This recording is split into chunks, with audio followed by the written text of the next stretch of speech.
اجتماعی زندگی، انفرادی زندگی، سب کو معلوم ہے کہ اس آدمی کی صحت ایسی ہے. اب بعض لوگ کہیں دسترخوان پہ ہے، کھانا کھا لیا، دوسرا کہ اور کھائیں اور کھائیں اور کھائیں. بھائی ایک دفعہ کہہ دیا کھا لیا الحمدللہ، یہ شریعت ہے. بولا بس صحیح ہے، زبردستی کرنے کی ضرورت نہیں ہے.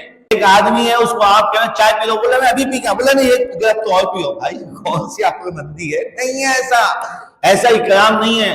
اپنی جان کی حفاظت کرنا یہ فرض ہے.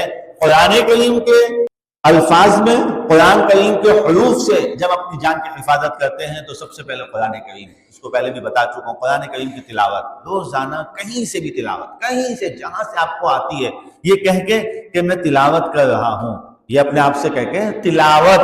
قرآن کریم کو صرف پڑھنا نہیں کہنا چاہیے، میں نے قرآن پڑھ لیا، میں قرآن پڑھتا ہوں، نہیں، غلط ہے یہ.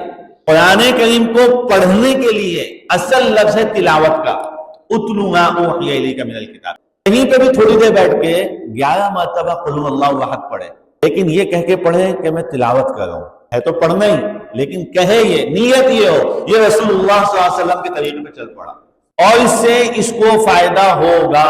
کثیر احادیث میں، کثیر جگہوں پہ جب یہ بات ملتی ہے نا 11 مرتبہ قل هو اللہ کی فوائد، آپ یقین مانیں عقل دنگ رہ جائے کیا کیا فوائد.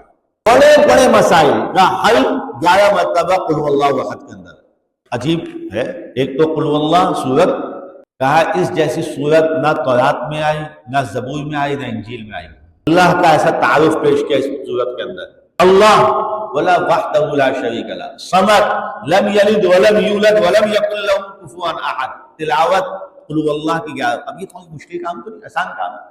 اپنی صحت کے لیے ہو، اپنی حفاظت کے لیے ہو، اپنے کام میں بڑھوتری اور ترقی کے لیے ہو، تلاوت تلاوت تلاوت تلاوت. صحت بہتر ہوتی چلی جائے گی، ہر اعتبار سے بہتر ہوگی.